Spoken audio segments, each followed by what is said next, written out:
Hello, everybody. I'm Ocean Robbins. So excited that in about 14 minutes, we're going to begin our broadcast of episode 4 of the Food Revolution Summit docuseries. Today's focus is beauty and vitality, how to nurture healthy skin, hair, nails, and radiance from the inside out. If you just joined us, we'll be starting episode 4 in about 13 minutes now, and I'm Ocean Robbins, your host, welcoming you. As we go through the day, please continue to post and engage in the comment section on the broadcast page.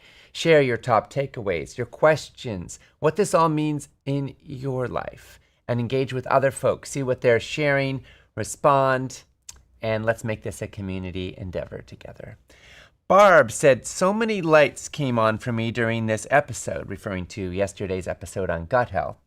Barb said, what an education. I'm almost 80 years old, very healthy, and want to stay that way. This series, and especially this episode, will help me, hopefully, to live to my objective of 105 years and beyond, healthy and mentally fit. Thank you. Awesome, Barb. Thank you. And I'm holding that vision with you. And I think a lot of us are asking today, not just how do we live longer, but how do we live better with vitality and pleasure and meaning and richness to life, right? So we're not just adding years to life, we're adding life to years.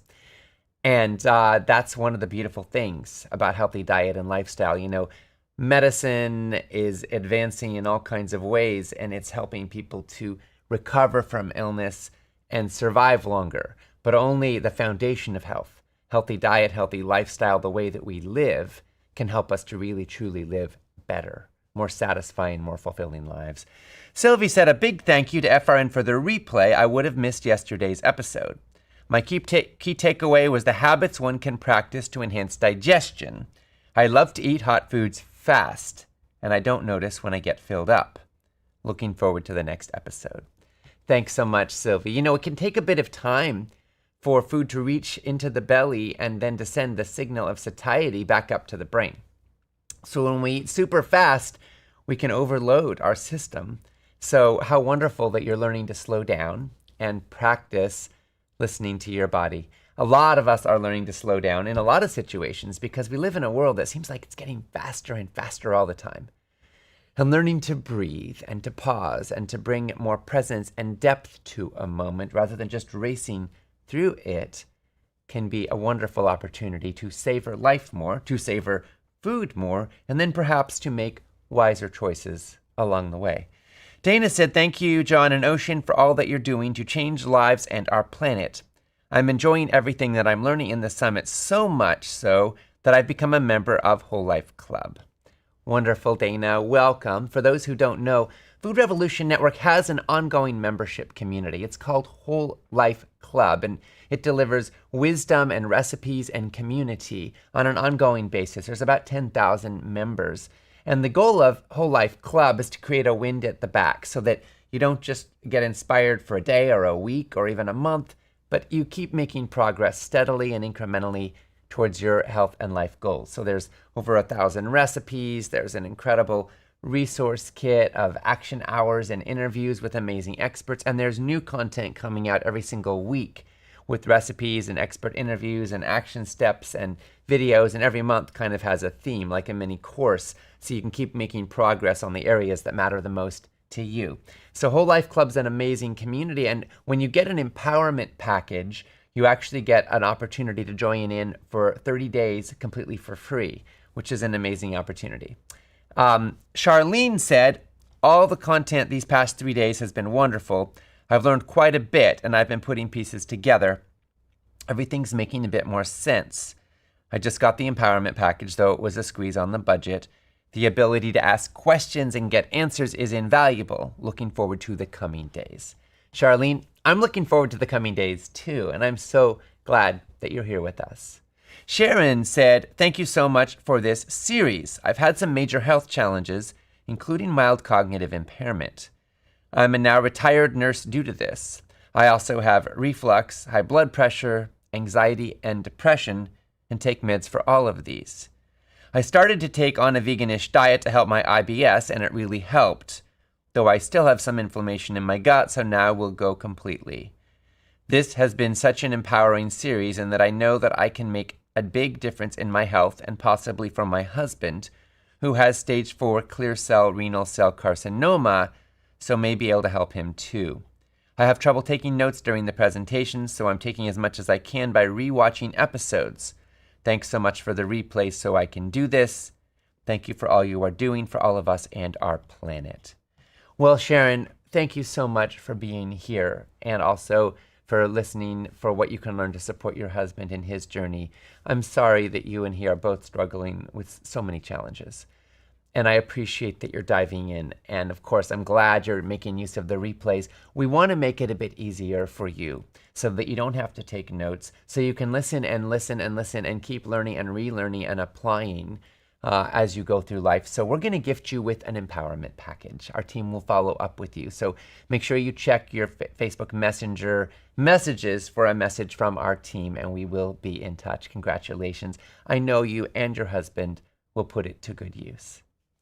Susan said, Ocean, you answered my question related to eating a variety of veggies every day, but also caused me anxiety when you shared we should be eating up to 30 vegetables every week. So many recipes call for the same kind of veggies, so I'm lucky to get maybe 10 on average in a week. It feels overwhelming to consider how much time the food prep would take to get in that many. The grocery stores all seem to have the same kinds and number of veggies. I'll have to take a count next time I go shopping. Well, Susan, thanks so much for asking and for your thoughtful engagement here. The American Gut Project study was interesting, and I think that's what we were referring to, in that many plant-based additions counted, not just vegetables. This included fruits, vegetables, beans, peas, lentils, nuts and seeds, and even spices and herbs. All of these are food categories that deliver phytochemicals, and they all deliver fiber, different kinds of phytochemicals, different kinds of fiber, and that's the point when we talk about eating a broad diversity of plant foods. Now, spices, by the way, are especially phytochemical rich, so even though you don't eat a lot of them, they're potent anti-inflammatories, which can be especially good for the gut, so they definitely count. So just to give you an example, if you ate a grain bowl with quinoa and kale and chickpeas and red onion, and then you've got 4 plants right there in that bowl. And then let's suppose you add chopped herbs and pistachios and hemp seeds and a plant-based dressing made with a few spices like garlic and onion and some ground ginger. You've got 6 more plants in just that one meal. And if that dressing is made with tahini and lemon juice, then you have 2 more. So you're looking at 12 or 15 varieties of plants right there in that one meal. So it's not that difficult to add in a broad range. We weren't just talking about vegetables specifically. So I hope that helps clarify and makes it feel more doable for you. Now, if you want to try to get 30 different kinds of vegetables, have at it. You may need to go to some different kinds of grocery stores. For example, Asian markets often have vegetables that other markets might not have. That could be a fun challenge, but I don't think you need to limit it just to vegetables. You'll see that a lot of the recipes that we provide in this summit focus on a whole variety of ingredients too, and we'll give you anywhere between 6 and 12 different types of plants just in one recipe. And by the way, if anybody hasn't already noticed, every day of the summit we have 3 more recipes of the day, so you can cook along as we go through the journey. And you can also watch Nicole D'Andrea Russert's amazing cooking demo videos where she shows you how she makes one of those recipes in her own kitchen. If you just joined in, I'm Ocean Robbins sharing some welcoming words, and we're going to be starting episode 4 of the Food Revolution Summit in just a few minutes. Sandy said, I totally love all that I've watched and listened to in the first 3 episodes. Unfortunately, I missed episode 2 during the day and stayed up late at night to watch it. Dong so totally messed up my sleep that resulted in a significant headache that lasted all day at work the next day. I share all this information with everyone I speak to everywhere. We all need to work hard to be a voice to help restore our environment, beginning with ourselves, and your series is foundational in helping us be equipped to do so. Sandy, thanks so much for diving in, for staying up late to absorb it all. I'm sorry you got a headache. We want to help you not get headaches, and we want to help you have this for life. So our team's going to gift you with an empowerment package. Congratulations. We'll be in touch, and I know you will put it to good use.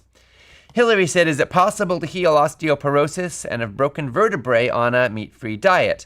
I'm taking bone healing supplements, glucosamine, collagen, plant-based supplement for postmenopausal women, magnesium, etc. Well, Hillary, thanks so much for your great question about the various nutrients that can help with bone health and how to get them from plants. Now, just to be clear, bone healing and bone health aren't exactly the same thing, though they are related. When you're healing from a broken bone, one critical piece, of course, is to have the structural support, immobilization, etc., with the guidance of a healthcare professional. But nurturing strong bones requires some specific nutrients, so let me go over a few of those now. One of them is plant-based protein. Another one is going to be calcium. You also need to look out for vitamin D, magnesium, vitamin K2, phosphorus, B12, vitamin C, potassium, copper, and zinc. All of this is possible to get on a plant-based diet with a bit of supplementation in a few cases, specifically B12 and D3. There is an abundance of plant foods that are high in calcium, so it's possible to get plenty of calcium from plants. To ensure that you are absorbing that calcium, it may be helpful to reduce or eliminate intake of alcohol, sodas that contain phosphoric acid, because phosphorus can be harmful to bones, and also to minimize or eliminate animal products, especially meats. The high sulfur-containing amino acids that are found in animal products have the potential to leach important minerals out of the bone due to their acidic nature when sulfur is converted to sulfate. Now, vitamin K2 is another important consideration for healthy bones. Vitamin K is manufactured by bacteria in your gut, and they love to make it out of K1. K1 is found abundantly in a lot of plant foods. One of the ways you can nurture K2 is by including plenty of fiber, prebiotics, and fermented foods, all of which help foster a balanced gut microbiome, as we heard yesterday, and support the healthy production of K2. Now, some plant-based eaters also eat a half teaspoon per day of natto, which is a fermented soy food that's very high in it, or take a K2 supplement just to make sure they're getting enough directly. Now, you probably have already heard this, but weight-bearing exercise is really important for addressing osteoporosis concerns. It can significantly improve bone strength. So simple activities like walking for 30 minutes a few times a week can make a huge difference. And of course, talk to a qualified healthcare professional about your specific realities and needs. If y'all just joined us, I'm Ocean Robbins sharing some welcoming words. And in just a minute here, we're going to begin episode 4 of the Food Revolution Summit docuseries. Today, we're focusing on beauty and vitality. You know, the global beauty industry is big business to the tune of $532 billion. But some of the chemicals that are used in beauty products can cause cancer and other health problems. Fortunately, there are natural ways to look good and help you to feel good and live long and well. And in this episode, we're going to look at the truth about all of this and learn about the diet and lifestyle choices that can support healthy skin and hair and teeth and overall beauty and help you feel good from the inside out. As we move through the day, please continue to post and engage in the comments section on our broadcast page. And now it looks like it's almost time for us to begin episode 4. So here we go.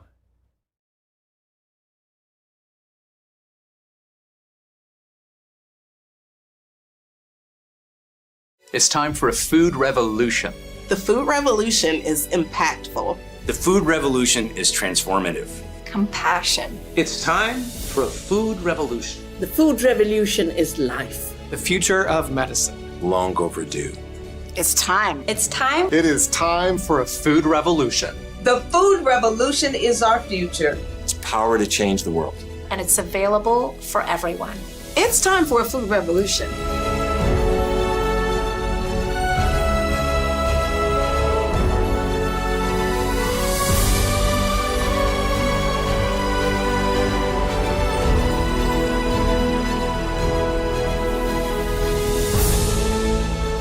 It's time for a food revolution. Join the food revolution. Join the food revolution. Now is the time.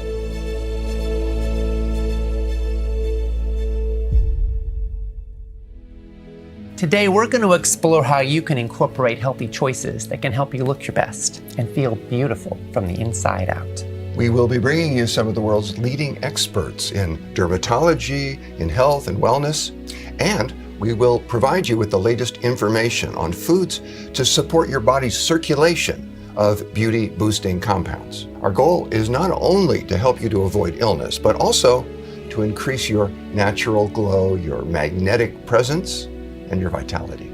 We'll be shedding light on the harmful practices and unrealistic standards that are perpetuated by social media, along with the mainstream beauty and modeling industries. And we're going to look at how you can steer clear of toxic attitudes and toxic products and lean into the diet and the lifestyle choices that can help you to feel more confident and help you nurture the natural beauty that's already within you.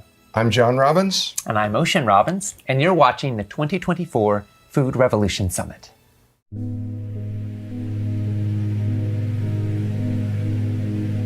In our culture, it can be hard for almost all of us to look in the mirror and like what we see. We're all impacted by messages that tell us we aren't good enough, tall enough, skinny enough, muscular enough, busty enough, or beautiful enough. But everyone has the right to feel beautiful. The mainstream beauty industry is a multi-billion-dollar juggernaut which has its own agenda. While its ostensible goal is to help people look good, and it certainly can help with that for many people, the underlying economic reality is that this is an industry that makes more money when people feel inadequate. Just like the pharmaceutical industry makes more money if people are sick, the profits of the mainstream beauty products industry depend on a whole lot of people feeling like they aren't good enough or attractive enough unless they buy certain products. What happens to us when we absorb messages from industries that are profiting and prospering on people feeling inadequate? The mainstream beauty industry is built not just on selling cosmetics or skincare products, but on selling a promise that is inextricably interwoven with our deepest yearnings for love, for acceptance, for self-worth. Yeah. And these are promises that extend far beyond the allure of a certain hair color or the mesmerizing depth of eyes lined in kohl. They reach deeper into the realms of love and belonging, dignity, and self-esteem. This is an industry that makes promises it just can't keep. Promises for more than a particular look and beautiful hair color. Each ad, each product placement subtly reinforces the belief that if you buy these products, you'll be more attractive, you'll be more popular, and you'll have more love in your life. But here's the profound truth they won't tell you. Real beauty, the kind that's lasting and impactful, the kind that gives you personal satisfaction and social confidence, comes from within. It's not only about external appearance, but also about an internal wellness and vitality that radiates outward. Fortunately, a healthy diet and lifestyle are the cornerstones for both inner and outer beauty. When you give yourself the huge advantage of an optimally nutritious diet, your eyes will become brighter and sparkle with more vitality. Your skin will look better as a more radiant expression of good health, and your hair will get all the nutrients it needs to be full and lustrous. And the benefits to you go even deeper than these tangible manifestations of health and beauty. When you feel good, truly good from within, it changes how you experience yourself and how you interact with the world. When you start living your fullest potential for health and vitality, you start feeling and emanating more joy and more self-confidence, and this in turn can make you far more attractive. Creating beauty from the inside out enhances your sense of belonging, because you're no longer seeking external validation to fill internal voids. You can start to carry yourself with more dignity and more self-respect, with the knowledge that you are truly taking care of yourself. This is a beauty that no industry can sell because it can't be packaged in a bottle or a jar. It's a beauty that comes from making choices every day that honor your precious body, your essence. It's a beauty that starts from within and radiates outward, and it can touch every aspect of your life. When you nurture your body well, it won't just help you look good, though it will do that, but it will also help you to feel good. And that's not something that can be said about any of the products that are widely used in the mainstream beauty industry. The unfortunate reality is that many of them are actually detrimental to your health. When you look at the number of products some people are putting on their skin and also ingesting in the name of trying to achieve that sort of culturally accepted beauty, it's staggering. And those products are full of all kinds of chemicals. Many of those chemicals are not very well studied in our country. The FDA doesn't really regulate personal care products. They're not drugs. And it's kind of the Wild West when it comes to what's in these products. And it's really up to the company to do their due diligence on research for how effective is this product and how safe is it. In terms of the beauty regimens, there are certain things that we do, especially women, that I know is extremely harmful. Certain products we use on our skin, things that we do to our hair, especially women with curly hair. We use a lot of heat.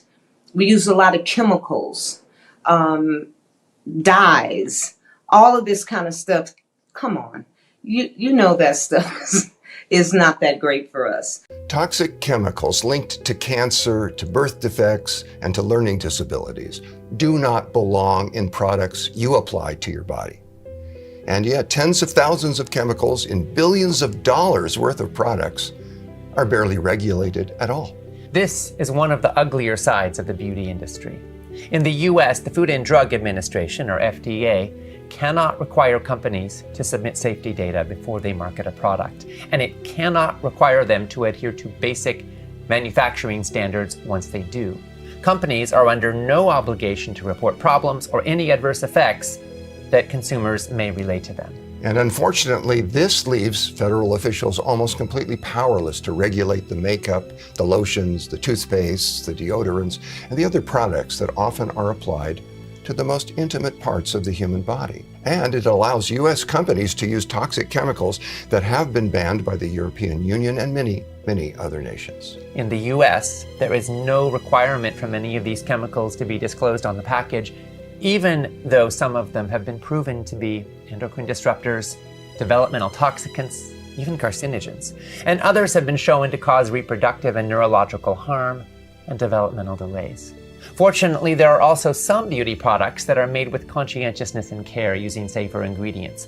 If you want to find reliable guidance on which specific products are safe, you may want to check out the Skin Deep database provided by Environmental Working Group, or EWG. EWG is a nonprofit organization that's reviewed more than 100,000 cosmetic products, and they've selected more than 2,000 that are made from safe ingredients. You can find their directory if you go to ewg.org/skindeep. This Skin Deep database is a great resource which you can use to protect yourself from potentially toxic chemicals in personal care and beauty products. And we don't even think about that when we go to Target or Walmart or Walgreens and we pull something off the shelf, this huge wall of products, and we think we'll give it a try because it's so confusing and hard to decipher.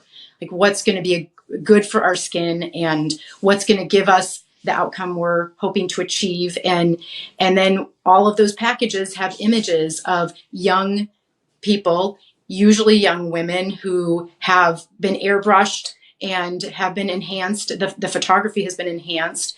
And so they're not actual images of real people. Being a family doctor, I see folks of all ages. And what I've seen more just over the past, couple of years is even more teens and adolescents being so concerned about social media. And, if they get enough likes and follows and someone said their picture looked, cute or great, what people don't realize is that we all put our best self on social media. You're not going to put, you just waking up with your hair a mess and, you're not going to put that on the social media. You're going to put when you're all brushed over on social media. But people internalize that to think that, this person always looks great. The celebrity, they always look great. Well, they have a whole team, to get that image. If you're looking for beauty tips, you can go to Instagram and you'll find women in their 20s and 30s, influencers who have YouTube channels, some of whom are making millions of dollars. They look fabulous, but what they won't tell you is that they use filters and apps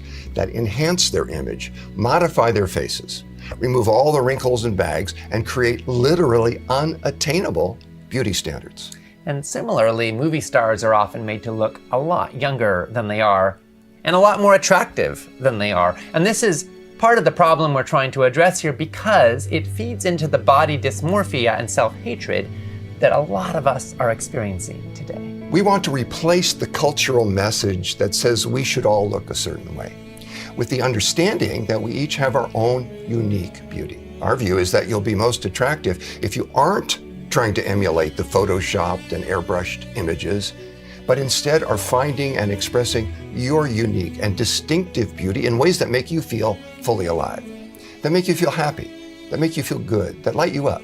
We want every one of us to feel free to be as quirky or as flamboyant as we want, and also free to be as modest or as understated as we might want. Most of us, if we're being totally honest, have some mixed feelings about the way we look. We've all got features we like, and we've all got things we just assume the world never see.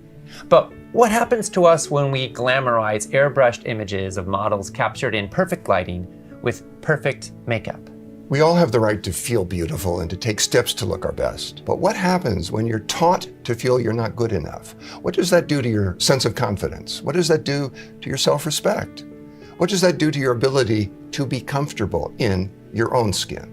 I think the beauty industry and mainstream media and social media and all of the media definitely is profiting from selling things to people. And so that's what we have to remember, that we are the consumers and that we live in a capitalist society. And even from a marketing perspective, marketing is about identifying pain. And sometimes marketing can deepen that pain, right? So that we become more aware of it. And then, of course, offering a solution. And if we can just keep that in the forefront of our minds as consumers, but also as people, as humans who are so susceptible to what other people think about us. We all fall into comparison traps. There's many days where we feel like our best days are behind us, and come from this place of being an empowered participant in our overall well-being and really identifying what makes me feel good, what makes me happy, what are the things that I consume, whether it be my food, what I put on my body, what I put on my skin, and also the ideas, the thoughts, the media that either lift me up or drag me down, because each and every one of us have that power to sort of flip the script, but change the channel and sort of pull back the curtain on Oz. Before this career, I was in advertising. So I absolutely know how the so-called sausage is made. And when you understand it a little bit more, you can distance yourself from it. And my answer to what are the beauty companies doing to us is they're not allowing us to be female. They're not allowing our full womanhood. And our full womanhood is we look beautiful at certain times. We look horrible at certain times. We're outgoing at certain times. We're not outgoing at other times. And that all happens in a 30-day period. So let's just be authentically ourselves and stop trying to be another woman or trying to be a magazine, what a magazine is showing. Most of those, I hope people know this, are all filtered and airbrushed. And the other thing I really want to point out on that topic alone, I've had the blessing of helping several celebrities put their health back on track. And they have to dramatically navigate, what it looks like to handle all those toxins coming in, the makeups.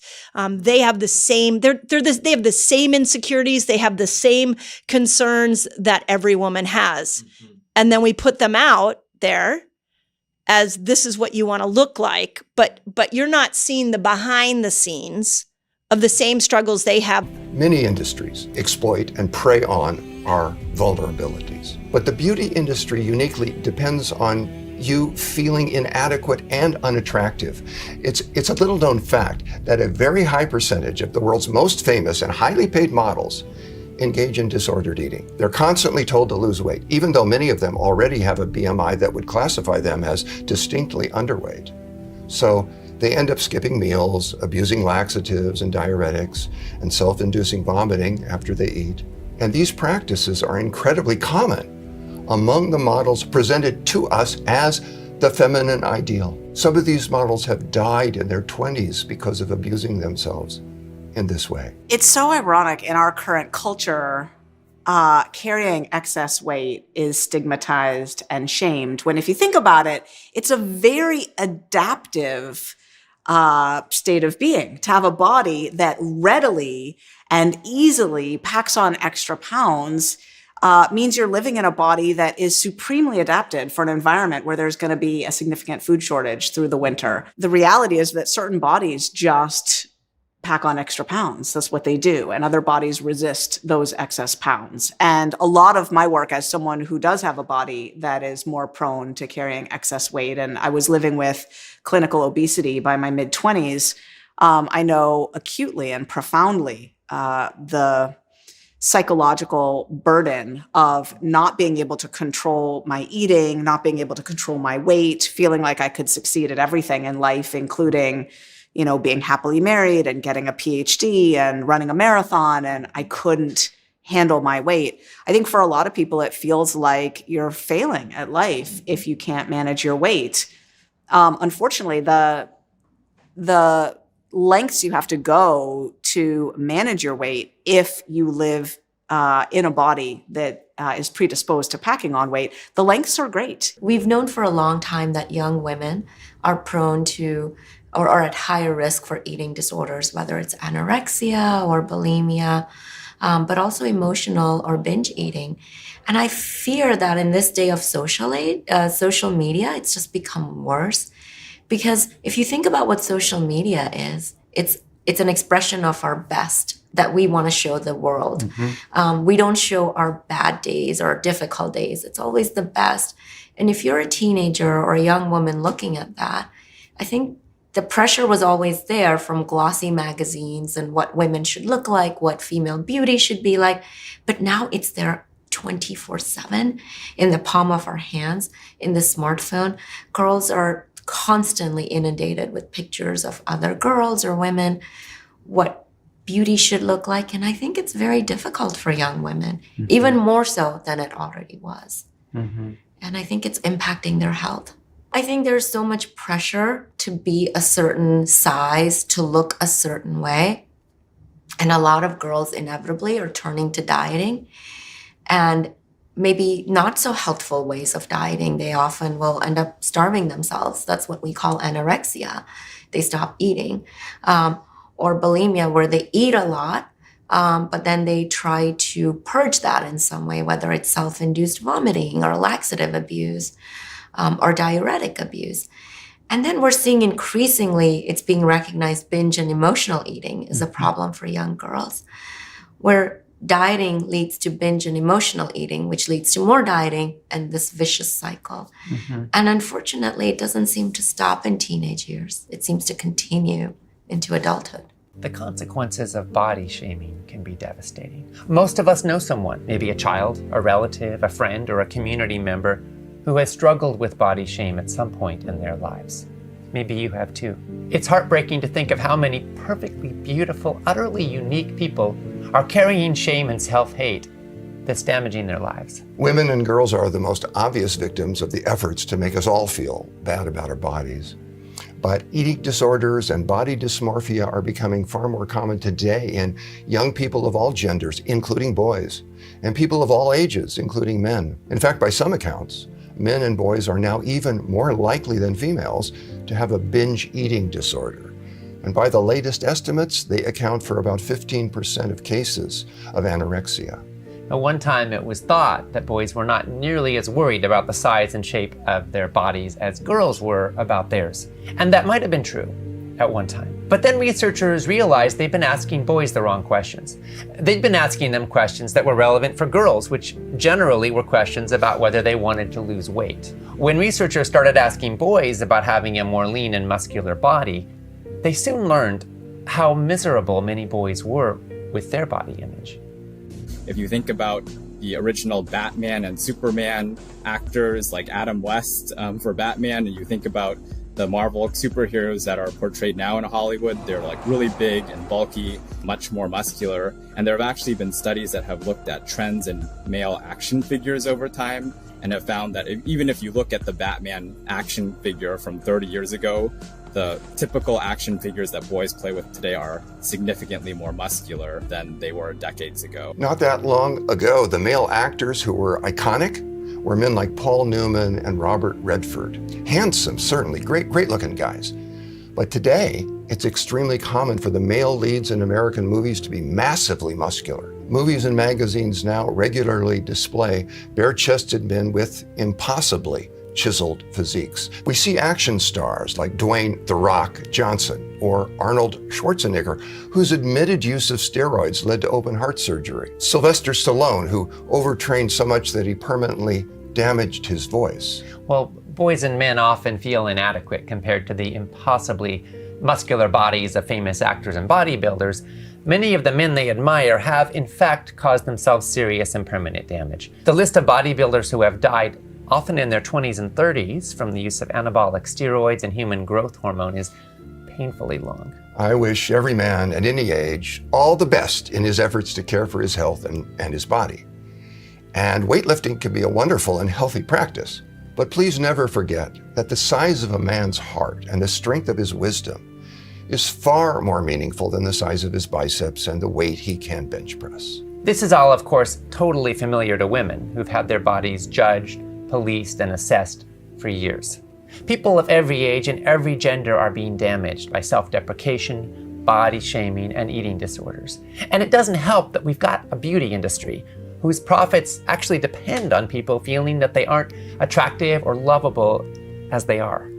I think, what's happening is there's a lot of emphasis placed on outward appearance. So a lot of young girls, and maybe not just young girls, but people of all ages, are putting a lot of emphasis on their appearance at the cost of other things. Maybe they're not seeing their other skills and their other strengths. And so really focusing on that is so important. There's more to us than just what we look like. And of course, appearance is important, but so are so many other aspects of us. And we find that when people focus on those strengths, then they tend to feel more positive because they see themselves as a whole person, not just this one aspect. There definitely is a lot more to all of us than just what we look like from the outside. And yet, many of us feel as if our value and dignity, even our worthiness as human beings, depends on how we appear in the eyes of others. We all want to look our best. But while we're going about that, can we also come to appreciate the way we are? I think there's an important distinction to be made between beauty from the inside out and skin deep beauty, right? Our minds are built to judge other people by how they look, to compare and contrast. So many women I know measure themselves by their own appearance. But yet, there's an opportunity for us to feed our own beauty, to contribute to ourselves from the inside out, to treat ourselves the way that we want to be treated so that we can bring beauty into the world, and to realize that beauty isn't just about appearance. It's about how we're being. It's about how we're radiating energy. It's about the compassion and the presence that we bring into the moment. When we can make these distinctions about beauty, I think we set ourselves apart, and I think we can contribute to a sense of innate confidence and magnetism and a feeling of being on purpose that we would never otherwise be able to land in. In nature, we need variety in our ecosystem. We need the animals and the plants and the trees and the fungi. In the world, we need humans of different shapes and sizes and colors, and humans bringing different energies to the table. That's what makes us beautiful as a species. Research published in 2023 by the American Psychological Association found that teens and young adults who reduced their social media use by 50% for just a few weeks saw major improvement in how they felt about both their weight and their overall appearance. This would be no surprise to Facebook, now known as Meta, which also owns Instagram. Internal Facebook memos have shown that Instagram makes 1 in 3 teenage girls feel worse about their bodies, and that teens who use the app feel higher rates of anxiety and depression. Just about every form of media can be used and is being used to present impossible ideals that that tend to make people of all ages feel inferior and inadequate. Really, living in this culture, how can any of us not internalize beauty ideals that are unattainable for almost everyone? How can this not lead to far greater dissatisfaction with how we look? And how can that not lead to shaming and bullying that targets a person's appearance? All of this stress can have a major impact on our health. I've been bullied before, so I know what it's like to feel bullied. It causes isolation. It causes you to feel like you're less than or unworthy or any of those kinds of things. And those are not good feelings. And that isolation just kind of breeds to more disease, right? We know that. You get more elevations in your cortisol levels, and that's going to cause more, in the short term, it's good. But as it continues to rise and rise, it gets bad. It starts to break down things. And it takes away what I like. I always, one of my favorite books talks about a merry heart does good like a medicine and a broken spirit dries the bones. And I think about like when you're shamed, you don't have a merry heart, right? You're saddened. So that means you're going to get more cortisol secreted. As you get more cortisol secreted, it's actually going to cause osteoporosis. A broken spirit dries your bones. It causes osteoporosis. But a merry heart, you get endorphins. You start to feel good. And it makes you, it starts to build up instead of tearing down.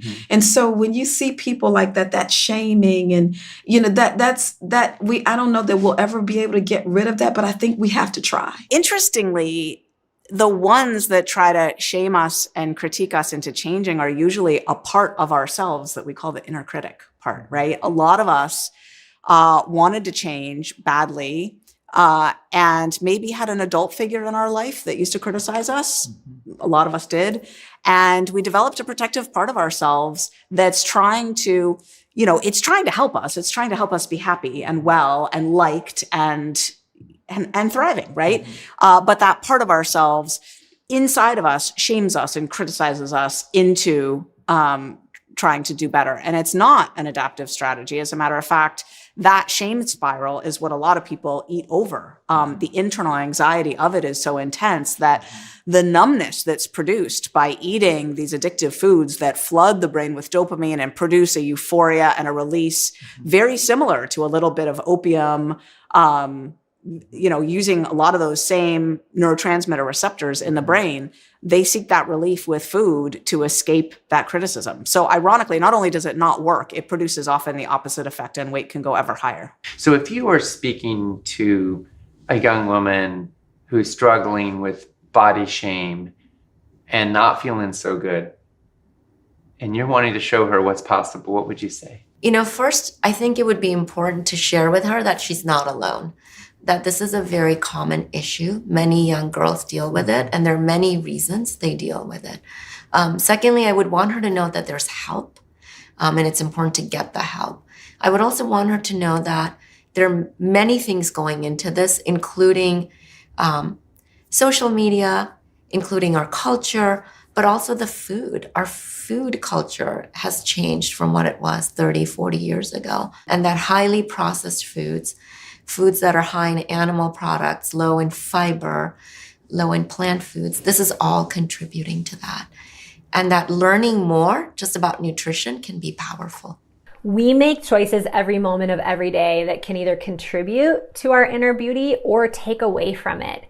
When we make choices to put healthy things into our bodies, to choose plant-based eating practices, to take our supplements, to drink enough fresh water, to get enough exercise, to breathe enough fresh air, our vibration begins to raise and we feel better, we feel stronger, we feel more able to face the world, to contribute to the world, and our confidence in ourselves grows. And that's the beauty that's possible when we make those choices, when we say yes to healthy eating, healthy habits, and healthy self-care practices.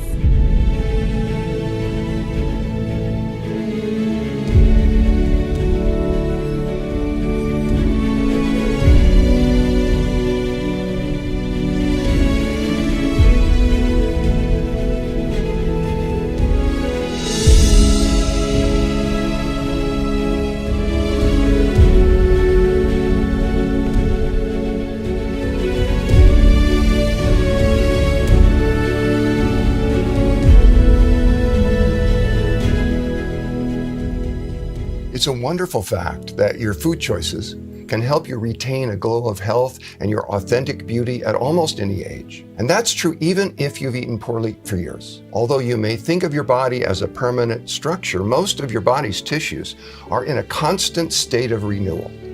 The cells lining your stomach, for example, are replaced every 5 days, while your red blood cells last about 4 months. The cells in your liver are replaced every 400 days. Even your bones are far from permanent. The entire human skeleton renews itself about every 10 years. Almost all the cells in your body are being continually regenerated. So, what you eat today literally becomes your body tomorrow. And that applies to your skin too. Your skin cells are replaced every 27 days. Fresh and glowing skin are important to most of us, but not all of us realize how much the state of our skin is actually an expression of our overall health. For example, your circulation is crucial for healthy skin. Your red blood cells carry oxygen to your skin, but in the process, these cells travel through almost 1,000 miles of arteries, veins, and capillaries. If your cardiovascular system is gummed up with plaques, if your arteries are narrowed or have lost flexibility, that doesn't just elevate your blood pressure and raise your risk of heart disease. Impaired circulation also compromises the appearance of your skin. When you realize how greatly the appearance of your skin reflects your overall health, you can start to see this highly visible aspect of your outer appearance as a message to you from every cell in your body about your well-being. Dr. Apple Bodemer is a dermatologist who is passionate about how diet and lifestyle can support healthy skin and help each of us to express our natural beauty. Well, I'm very passionate about the skin. I do think it's the most important organ because it holds us all together. And not only does it hold us together, but it is our interface with the rest of the world, whether that's through our appearance, which I do think is important that we learn to feel comfortable with that, and that when we have disorders of the skin, that we address that.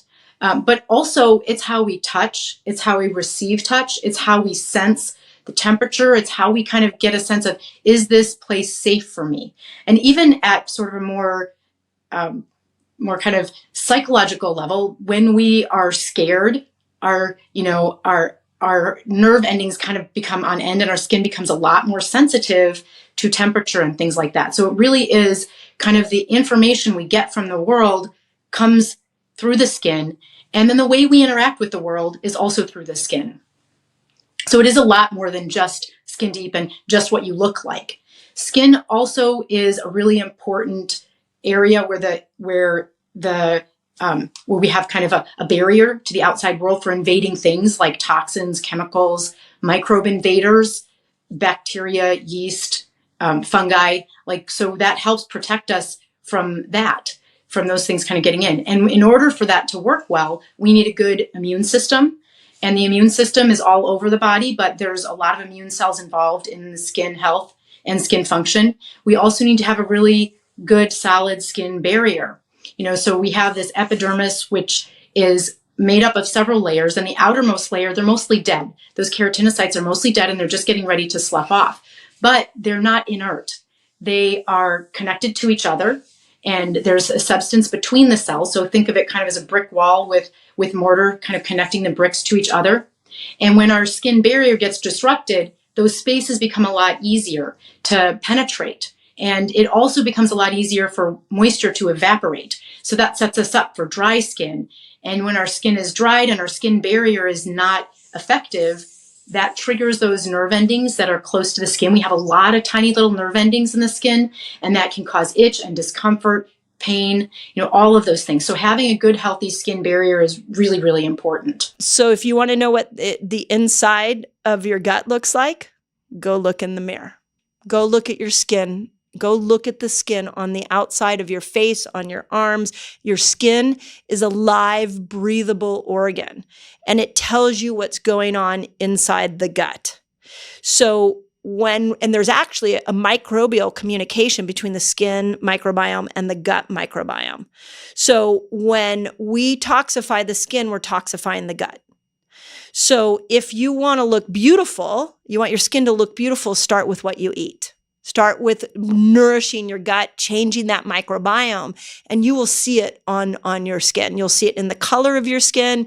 You'll see it in the texture. Eczema is common in African Americans, but eczema is largely fueled by dairy. And so I've even had patients of mine, once I've removed that dairy from their diet, their skin cleared up. Even things we're finding out like acne can be caused by eating things like dairy products and high-fat junk food. So when you clean up your diet, I think you become beautiful on the inside and the outside. Acne for me, it was refined sugar. I had so many zits on my back and my face. I was a wreck. I had eczema as a child, suffered with asthma, and just got rid of a bunch of crap that my mom was feeding me.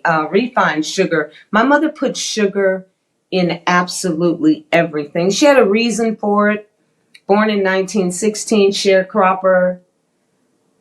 She said in the South, North Carolina, when they grew food, it tasted sweet.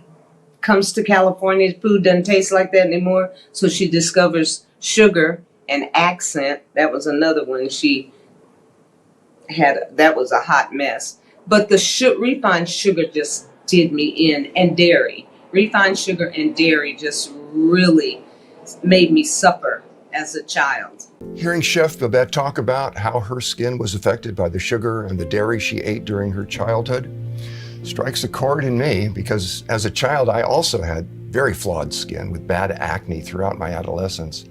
And at the time I was eating a lot of sugar and dairy, mostly in the form of ice cream. And in fact, I sometimes did eat ice cream for breakfast. And for years, my face was marred with pimples. But at that time, I didn't make any connection between what I was eating and my skin problems.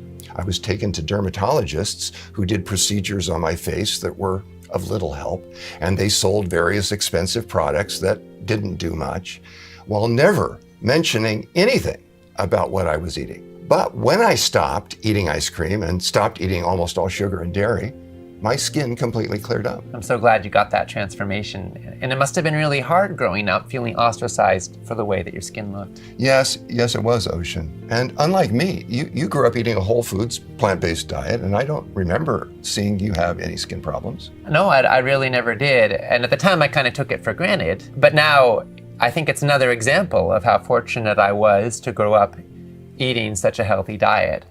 Of course, sugar and dairy aren't the only things most of us consume that can damage our skin. Smoking and alcohol can also affect physical appearance. If you think about even to the smoker skin, we probably all know someone that we've seen. And smoking, it actually ages your skin. And so it makes you appear older than you are. And, one of the things that people like now are no wrinkles and these things, but smoking actually does. It actually promotes the aging process from your skin. And then alcohol too. Alcohol can affect your liver, and it can affect your skin pigmentation, as well as the emollients of your skin, because one of the things I mentioned is about that hydrating part, but when we're consuming lots of alcohol, it tends to dry those things out, tends to have more of a drying effect, and so it also can cause some skin issues. But when you're eating these more vibrant fruits and vegetables, you're getting these natural nutrients and vitamins that your body needs. And it'll clear your skin. It'll help your hair to be stronger. It'll help your nails to be stronger. And you'll gain that beauty just from consuming the food that you eat. Hydration is another huge part of that. Our skin requires moisture. And so when we hydrate well, but we also know our fruits and our vegetables are naturally hydrating. And so that also helps. One thing that we get a lot of questions about is collagen. Collagen is a type of protein that's found in our connective tissue, in our cartilage and bone and tendons. And it helps to keep wrinkles at bay and skin looking plump. And it also plays a critical role in supporting the health of our nails and our joints. Our bodies make collagen, but production typically declines with age. Today, more and more people are taking collagen supplements, hoping to defy the aging process. This collagen buying trend is fueled by advertising and also by a growing number of celebrities. Media personality and socialite Kourtney Kardashian, for example, says she starts her day with a hot collagen beverage that she believes helps keep her skin, hair, and nails in good shape. All this marketing hype is working spectacularly for the companies that are selling these products. Last year, consumers worldwide spent more than $9 billion on various collagen products. And collagen sales are being projected to double in the next few years. But what is collagen, and why is it important? How is it produced, and how do we make sure we've got enough of it? Are supplements helpful or marketing hype? And should you eat collagen directly or eat the foods that help you build it in your own body? Collagen is actually a protein, and it's basically, think of it as like the scaffolding for everything in our body. So it's involved in our skin, in our hair, in our immune system, in our blood, in how we coagulate or don't coagulate. So it's crucial for everything. And our body builds all the collagen it needs, and it can if we nourish it with foods that are helpful. But certain dietary and lifestyle factors can break down that collagen or lead us to not produce enough. I think collagen is a tricky one. It's not one that I generally recommend. I have a lot of patients coming to me saying like, oh, I heard I should be taking collagen for X, Y, and Z. And I will give them the data that we have. There isn't really any evidence that it causes hair growth. There's no evidence that it causes nails to grow. There's a lot of anecdotal evidence out there. A lot of people will come in and tell me, oh, I started taking collagen and now my hair is thick and lustrous. Usually those people, when you talk to them 6, 12, 18 months later, they're not still taking the collagen. There's an effect that wears off. There was a recent study that looked at collagen and the benefits, and they found that really it has more to do with the specific amino acids, because our stomach acid tears it all apart and breaks it down, and then we reabsorb it. So how is that? It doesn't really make sense that collagen I drink in a liquid form, a powder mixed in with water, is going to lead to collagen in my skin.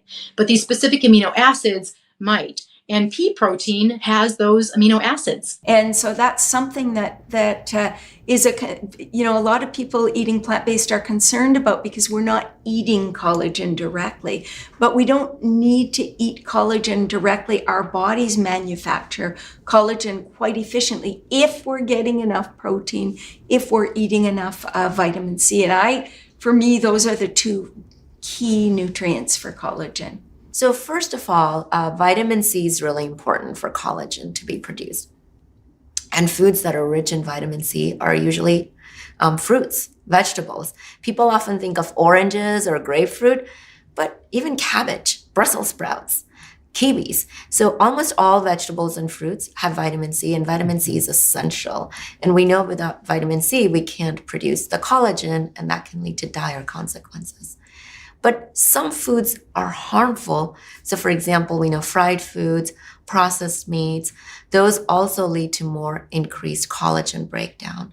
So healthy foods promote collagen and health, and then foods that we generally think of as unhealthy have the opposite effect. We keep seeing that the foods you fuel your body with have a major impact on your health in all respects, including collagen production. In fact, the nutritional deficiencies that are common in the standard modern diet can prevent new collagen from forming. Without a steady supply of antioxidants, excess free radicals can wreak havoc on your cells and overwhelm your body's natural repair processes. And as if that weren't enough, foods that are low in antioxidants, like added sugar and refined carbohydrates, increase oxidative stress and inflammation in your body, which can accentuate signs of aging. Fortunately, almost all fruits and veggies are high in antioxidants. What you eat is crucial, and what you expose your skin to is also important. We all need some direct sun exposure on our skin for vitamin D production, but too much UV radiation compromises collagen production and inactivates antioxidants in your skin. This decreases the overall strength of the skin, generates wrinkles, and even facilitates tumor formation and progression. But we all need vitamin D.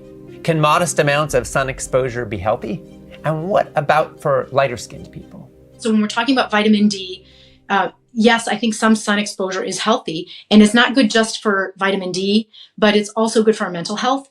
It's really important to be outside and get some sunlight. It helps with our circadian rhythm, which helps with our sleep patterns, which helps with hormones, and it's kind of this positive spiral. However, for somebody like me, I don't go out in the middle of the day if I can help it. And if I do need to be out in the middle of the day, I am going to be using some protection, especially on the key areas like the face, the chest, and the back of the hands. So these are the key aging areas. And if you're, so some people say, well, I never use sunscreen because I want lots and lots of vitamin D. It doesn't take a lot of sun exposure to maximize your vitamin D production.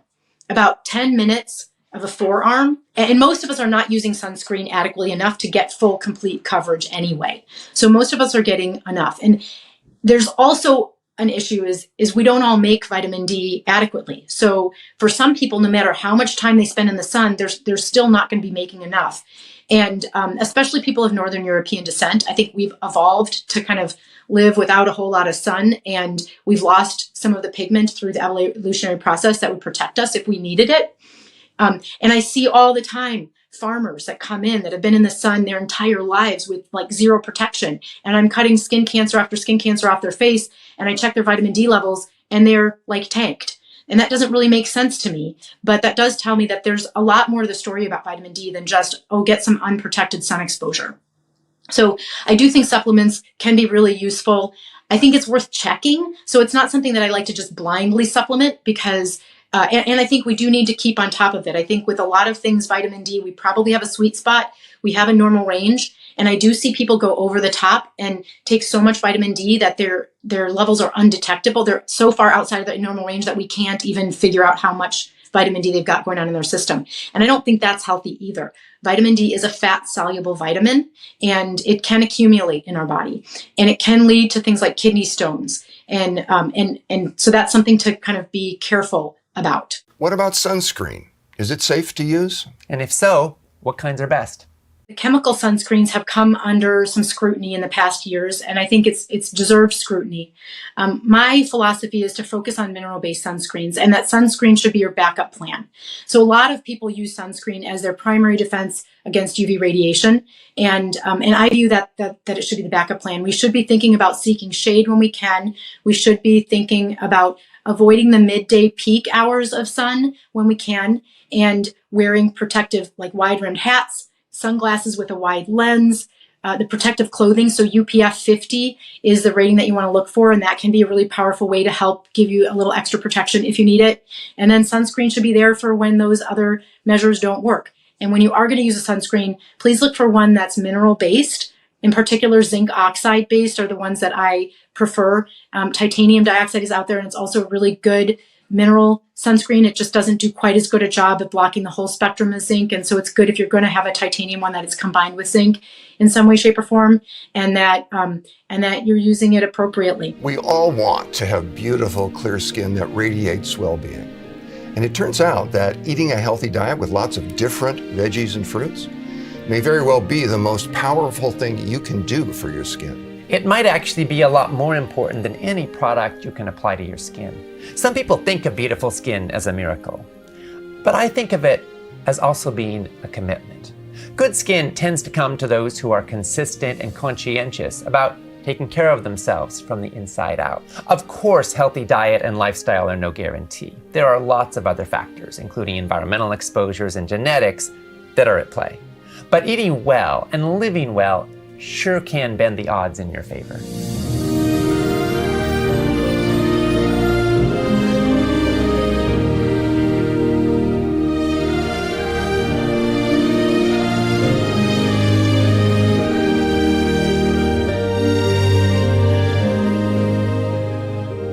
Now let's talk about hair.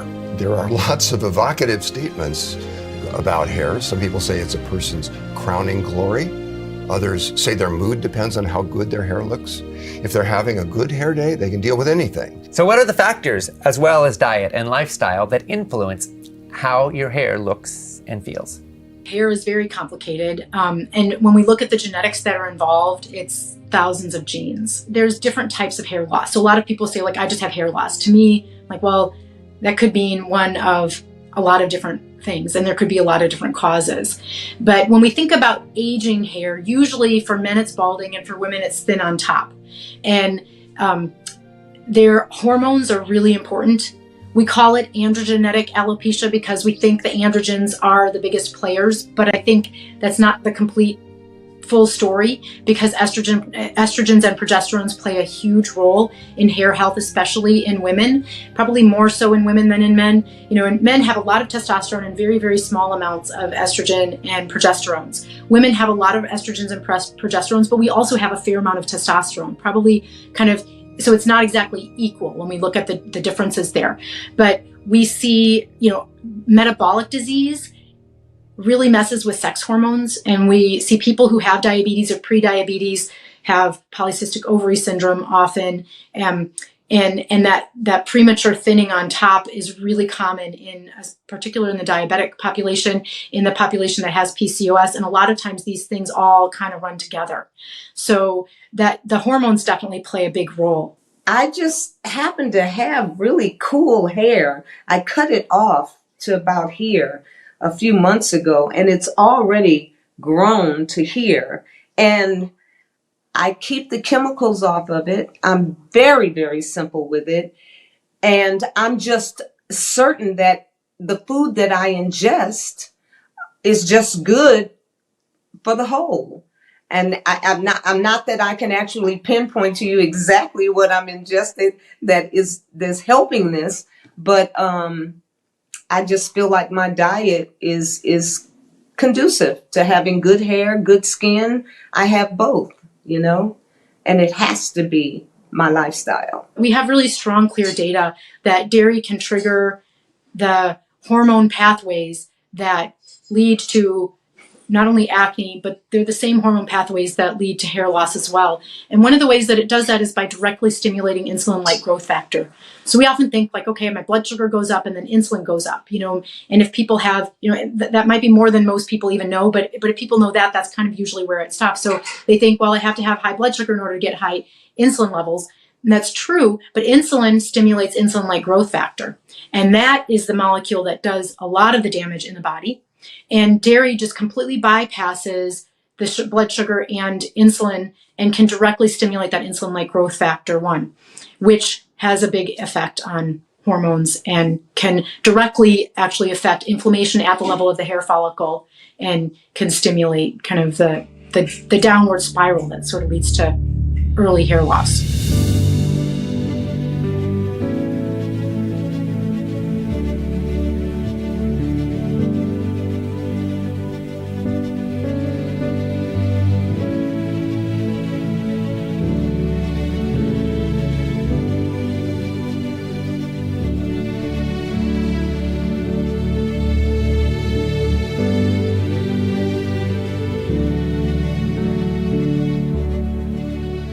Never had any cosmetic surgery, but I think my skin looks really well, especially for my age. And I think it has to do with the diet. That it's just you're flooding yourself with antioxidants and micronutrients and phytochemicals that are in these plants, and it's a reflection. What are some of the most important nutrients to support healthy skin, hair, and nails? One of the most important is protein because our hair and our nails are protein. They're, keratin and we have, when you think about your skin, there's keratin and collagen and many types, probably 70 or more different types of keratins.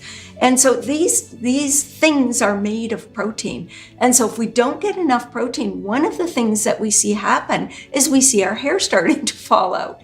And so it is an important nutrient in that respect, but there are a lot of nutrients that are very important. Fat is one of them, and not all fat is equal. So we want healthy fats in the diet, and the healthiest fats are fats that come from whole plant foods, like nuts and seeds and avocados. And those foods come packaged with a whole bunch of other nutrients that are also very protective for skin health. Fats help with, keeping our fat or our skin supple and moist and not getting too dry and keeping our hair shiny and all of those things. So that's an important consideration. And a lot of people eating whole food, plant-based diets really try to do very, very low fat. And I think you compromise the health of your skin and your hair and your nails when you do that. Another couple of nutrients that are important are iron and zinc. And iron, when you don't get enough iron, it's another one of the biggest causes of hair loss. But you have to remember iron is what's supplying oxygen to your tissues, and you need oxygen. And you get very pale in your skin when you don't get enough iron. So that's another important one. And then zinc is very important. It's at the outer layer of the surface of your skin, is really concentrated in zinc, and it helps protect you from sun damage, and it helps you heal from, injuries and so forth. So once again, we see that eating a varied diet filled with many kinds of veggies and fruits is optimal. But what about exercise? Does it have a role to play in skin health? Exercise, in particular, endurance type exercise, actually helps skin hydration long term. And it's an interesting, because when I say interesting, because if high intensity short bursts actually will deplete skin hydration in the short term. So that, and when we talk about just moderate long-term exercise, I think for people that are exercise enthusiasts and they love to run, like that's fine, but we don't want to be ignoring the walking, the long, like just activity level. The studies show that it's activity level that makes the biggest difference when it comes to skin health. Not necessarily like I go to the gym, I hit it really hard for 45 minutes, and then I sit at my computer for the rest of the day.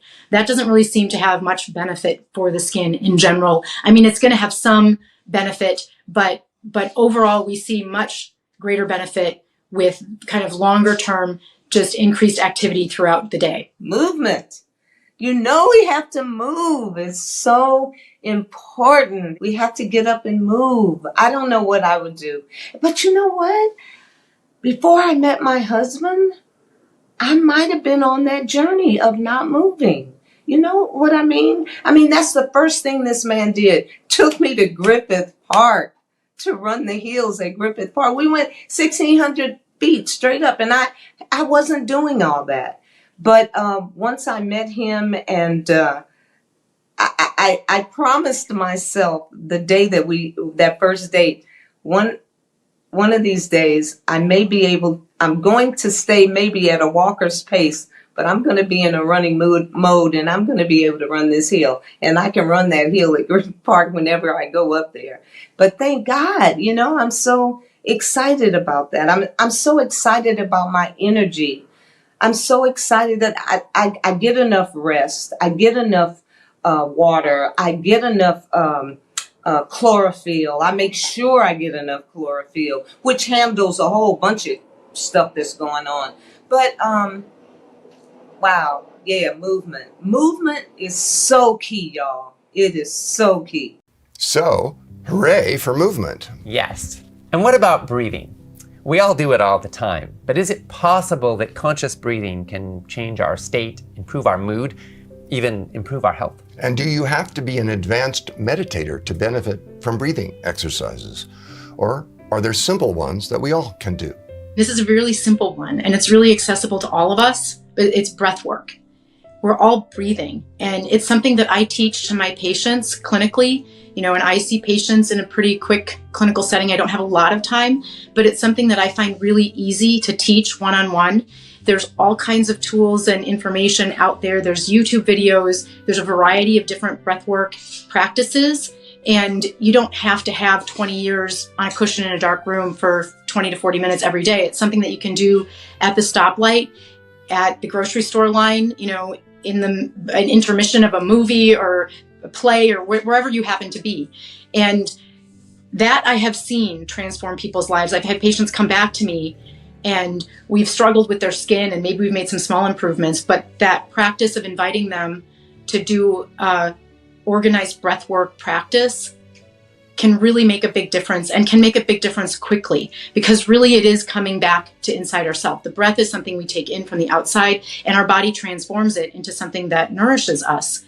And then we release what we don't need anymore. So I think it's also just a beautiful metaphor. But even that practice, and my favorite one to teach is called the 4-7-8 relaxing breath. And it's an inhalation for a count of 4. We hold it for a count of 7. 1, 2, 3, 4, 5, 6, 7, and then exhale for a count of 8. 1, 2, 3, 4, 5, 6, 7, 8. And that's really powerful. It's just bringing some attention to it. It doesn't matter how fast or slow, just that you have that regular cadence to your count. And that I've had patients come back and tell me that has transformed their life. It's made them more patient, more tolerant, more accepting of themselves and others. And so that's a really easily accessible tool that I think is underutilized and doesn't get a lot of press. I keep being amazed by the goodness that stems from optimal nutrition and exercise and breathing and other holistic approaches. But we have a medical industry and a processed foods industry, and we have a cosmetics industry that don't really acknowledge this. After all, their profits depend on us buying and depending on their products. But fortunately, that is beginning to change every day. More and more people, including many doctors and food industry leaders, and beauty experts are realizing something. They're realizing that an optimal diet and a healthy lifestyle will have enormous benefits for your appearance as well as for your health.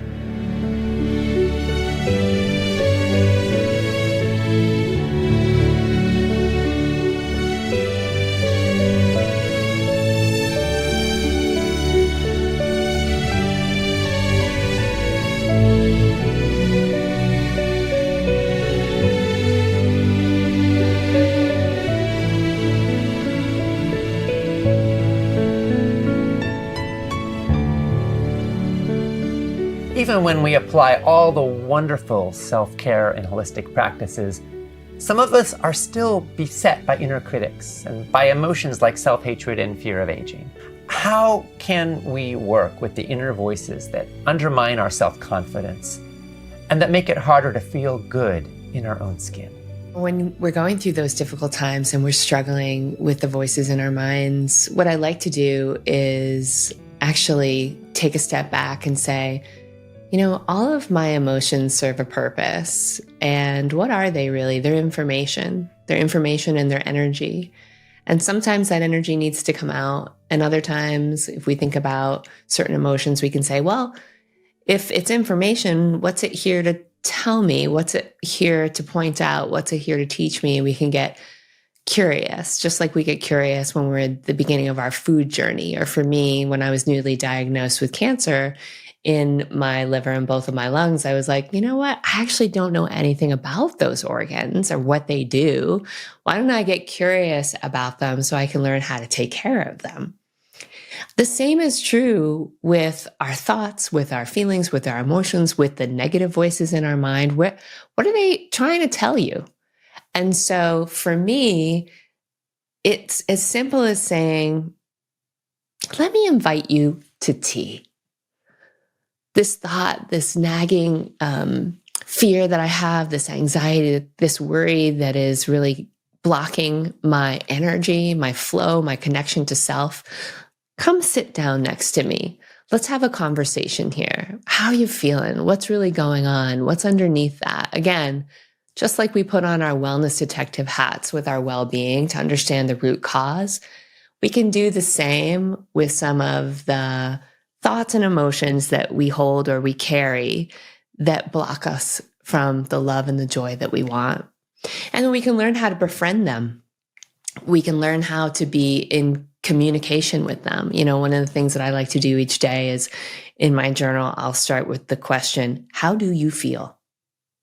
And it's amazing. Just even starting there starts the dialogue with self and the friendship with self, because we can't change anything when we're at war with ourselves. I want to speak to the comparison trap for a moment, because women especially have been programmed to compare ourselves with each other.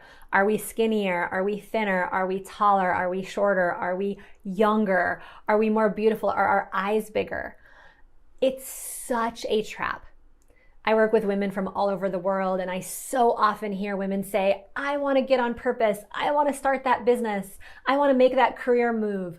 When I lose 20 pounds, if I was 10 years younger, when I can figure out this whole thing that's going on with my skin, it's been blotchy. Screw that. What if you being you was exactly who the world needs you to be now? What if you getting on purpose making healthy choices was the exact action that was going to get you to the next level of your soul's evolution. Making those healthy choices, taking those risks, creating that structure inside of our lives to make sure that we are putting good food in our bellies, making sure we have that food showing up at our houses on time, getting to the organic grocery store, planting the garden, reaching for the healthy snack rather than the processed food. Every single one of those decisions contributes to a feeling of trust in ourselves. When we build that trust in ourselves and we show up for the world the way that we want, our confidence grows step by step. We actually become the confident, on-purpose beings that we deserve to be. It's not about being old. It's about not being able to look at your body and go, that's my body. You don't need to say, what a wonderful body. But what you really need not to do is waste your time, your energy, your passion, your purpose in life thinking you've got to make it different. I read a quote from you in an interview where you said, I stopped trying to starve myself a long time ago in Hollywood. Have you felt that pressure to look like something or to achieve some ideal? Absolutely. No, I've actually had this thought in my mind, which is they want me to go to LA. I can't go to LA. I'm actually too fat. Oh, come on. You think of Hollywood and you think of those ideals and go, I don't fit. So how did you get past that? I'm a character actor. I was never the sort of glamorous, sexy lead type woman.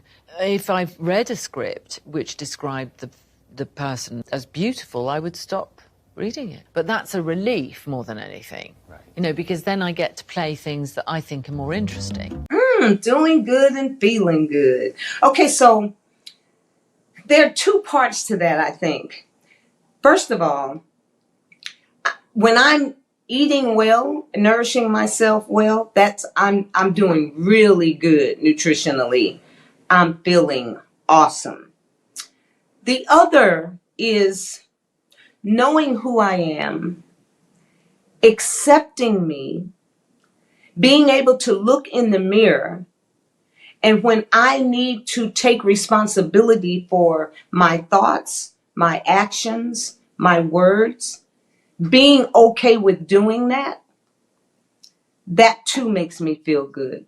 I feel inspired when people who are beautiful on the outside reject the idea that external appearance is the only thing that defines beauty. I think we really need these kinds of role models who understand that beauty begins in the heart and that your beauty grows when you're willing to be fully yourself. It comes from the inside out.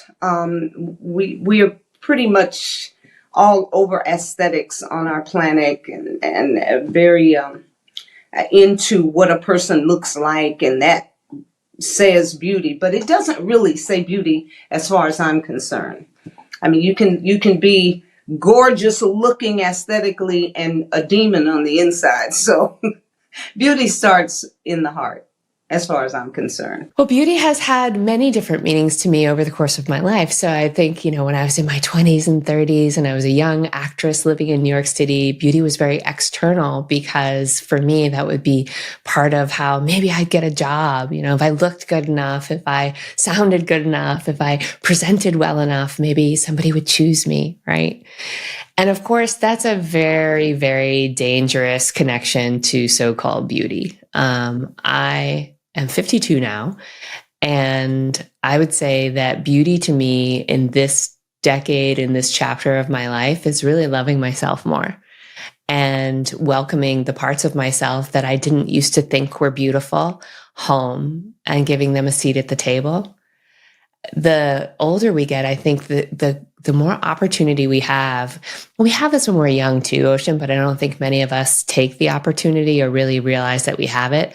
But at a certain point in our lives, I think we start to realize that we may have more days behind us than in front of us.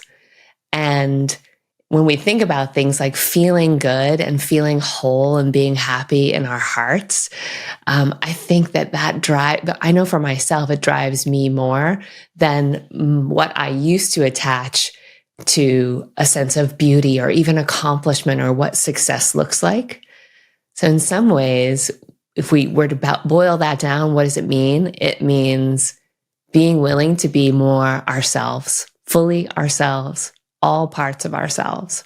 So beauty, I hate to sound cliche-ish, but it is in the eyes of the beholder. And when you think about beauty, I feel like beauty starts with confidence, right? Because according to the world standards, you can have the best brows, the best shaped head, and the most beautiful hair and the nicest lips. But if inside you're broken and hurt, it shows on the outside, and you don't even really get a chance to appreciate what the world would call beauty because it's broken. But by the same token, you can have somebody that may not meet the standards of beauty as the world would say it's beautiful, but inside they got this joy that's just so deeply rooted inside of them, and it shows on the outside. When they walk into a room, they smile, it lights up the room. That beauty is something that's intangible. When we're little girls, we have all the confidence in the world. We let our bellies hang out and we just dance and play and pick our wedgies. And then these things happen that they make us question ourselves. Somebody says something mean to you on the playground, and then we grow up and you doubt yourself over and over again until you lose all that confidence, all that self-esteem, all the faith you started with is gone. But what if we didn't let those moments get to us? What if we were stronger than that? Right? What if we didn't care about how we looked? Or how we sounded? What if we never lost that little girl confidence? What if when someone tells us that we aren't good or thin or pretty enough, we have the strength and the wisdom to say what I am is better than all that? Because what I am is me. I'm me. And I'm proud to be me. So beauty to me is being a good human. Even I mentioned I'm a mom, and I always teach my kids is just to be a good human, because that's what beauty is. It's helping others. It's being a listening ear. It's being kind to others. And with that, people see you in a whole different light. I think the most beautiful people in the world are the people who live with compassion and gratitude. People who know that life itself, even with all its heartbreak and its disappointments and the inevitable losses, is still a precious gift. The reason that healthy choices are worth the effort is because you are precious. You are absolutely precious. You are here for a reason. Your life has value. You have value, and you deserve to feel as well as you possibly can and as happy as you possibly can while you have the privilege to be in this body. That's what healthy choices can help you with. It's that simple. I think one of the coolest things about beauty is that as we do good for ourselves, we look good. When we put the right things in our bodies, when we make the right choices to get enough sleep, to get enough clean water, we start to look better. It affects how we show up. It affects how we think. It affects how we present ourselves. It affects our skin and our hair and our nails. It affects everything about us. And we become attractive. We become the attractive beings that we ultimately want to be in the world. We look in the mirror and we're proud of the choices that we made. We attract the kind of relationships that we want to have. We feed the relationships that we do have in a way that makes them grow and flourish. Beauty is so much more than what we see on the surface. Beauty is the energy that two people who love each other share. Beauty is the energy we feel when we wake up in the morning and we say yes to another day of cultivating peace and connection and contribution. Beauty is the feeling of just knowing that we're grateful to be alive.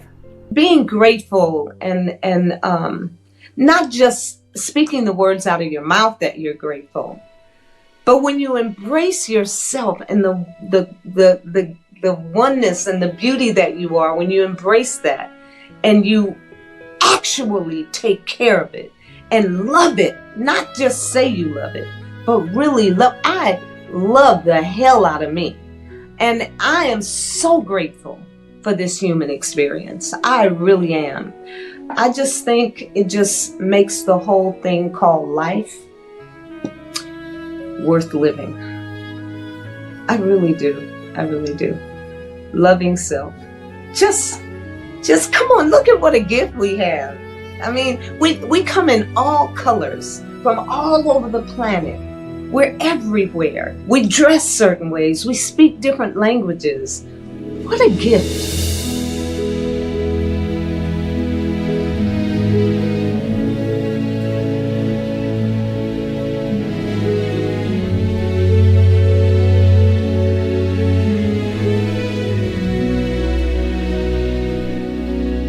Some of us don't see beauty in ourselves because we've suffered a lot.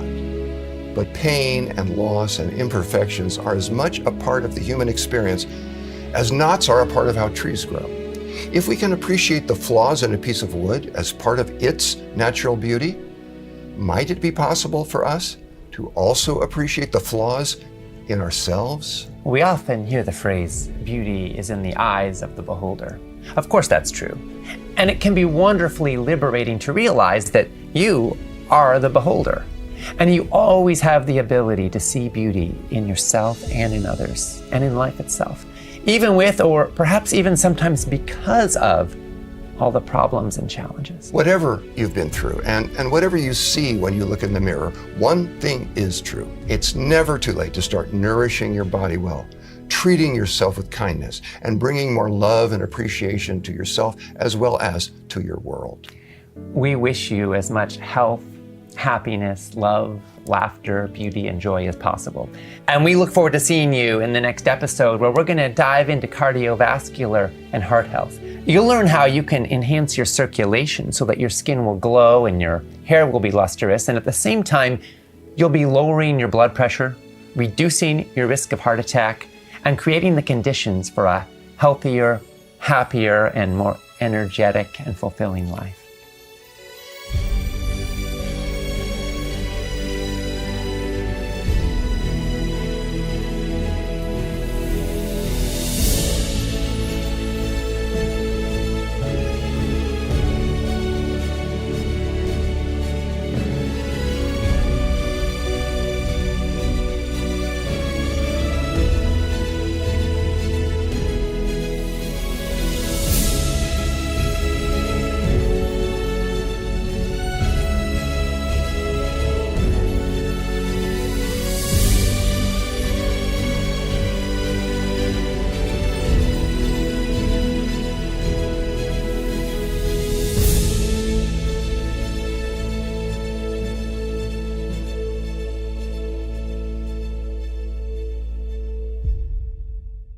At Food Revolution Network, our mission is healthy, ethical, and sustainable food for everyone who eats. We want kids to learn about healthy food in school. We want doctors to learn how nutrition impacts health in medical school. We want the routine use of antibiotics banned from factory farms. We want a world where everyone, regardless of their ethnic or economic background, has knowledge of and access to healthy food for their family. We want a world in which heart disease, cancer, Alzheimer's, obesity, and diabetes are rare, and in which vibrant health is the status quo. We're spreading the word and standing for change. And with every empowerment package purchased, we make a donation to Trees for the Future, enabling them to plant an organic fruit or nut tree in a low-income community. Join this movement and support this mission.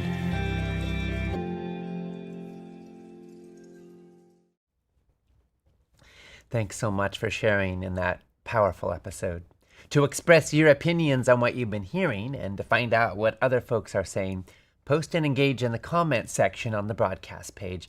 And make sure you refresh those comments using the button provided there so you can see the most recent ones that have been submitted.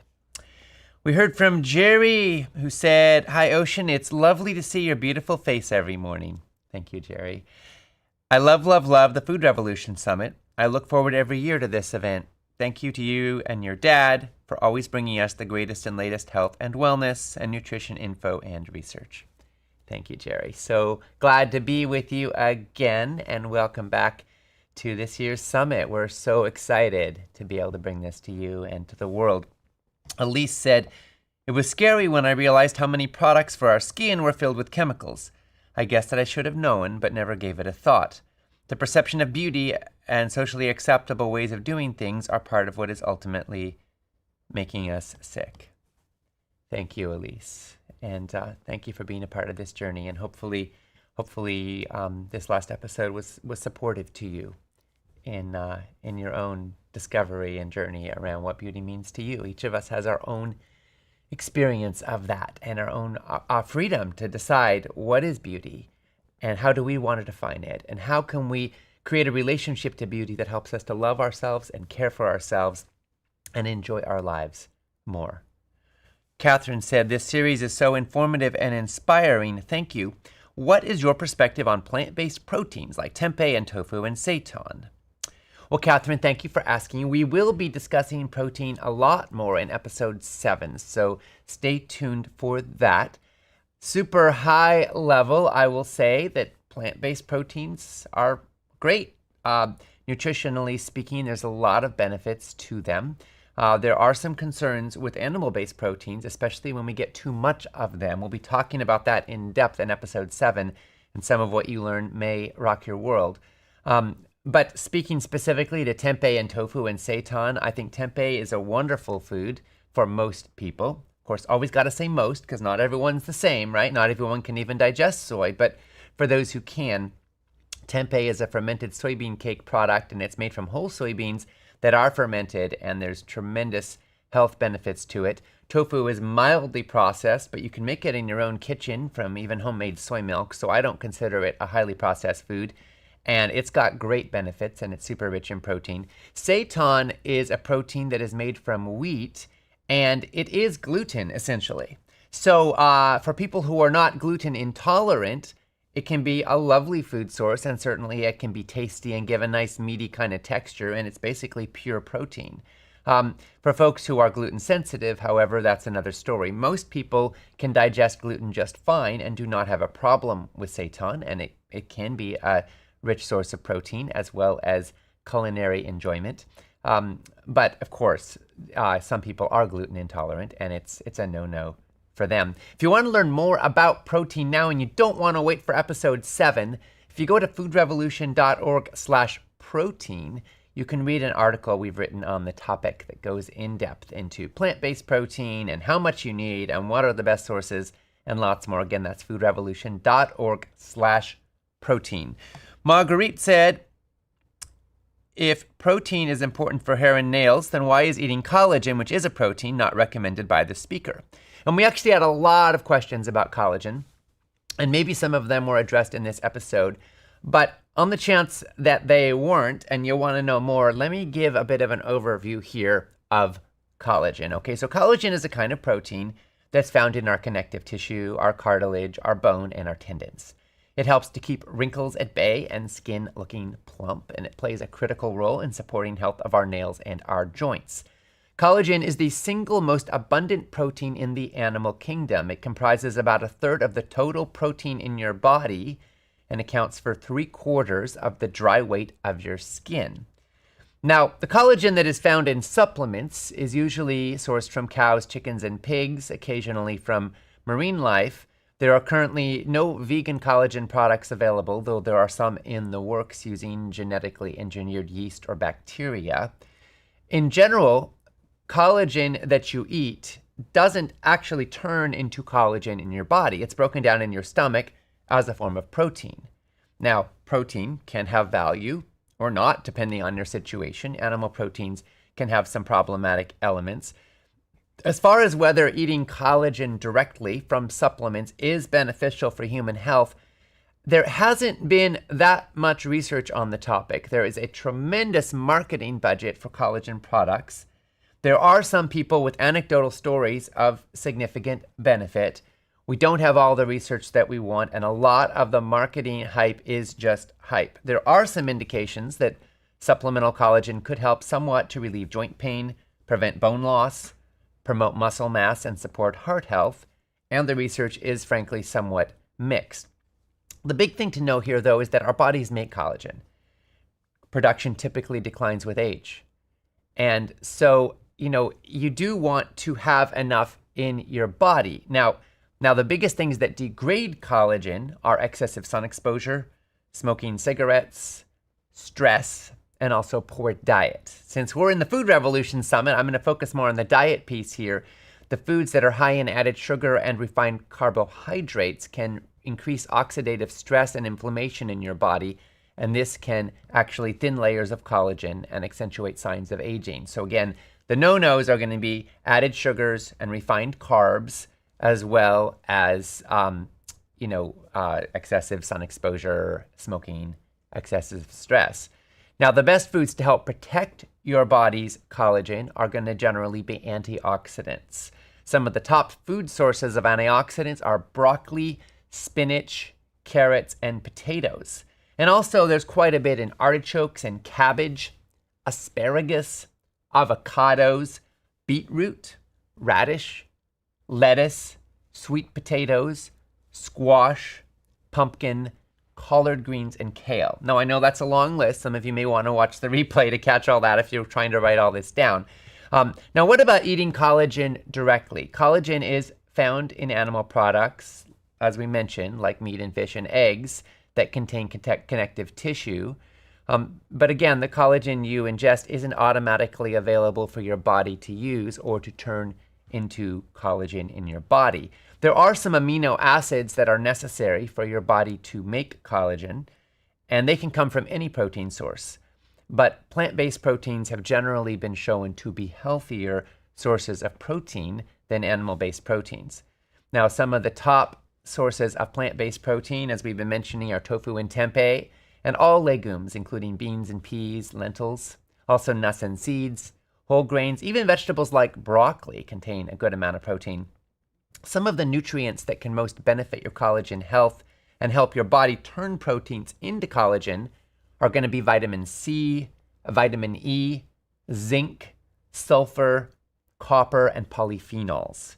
And if you go to foodrevolution.org and type collagen in the search, you can find out more about this whole topic.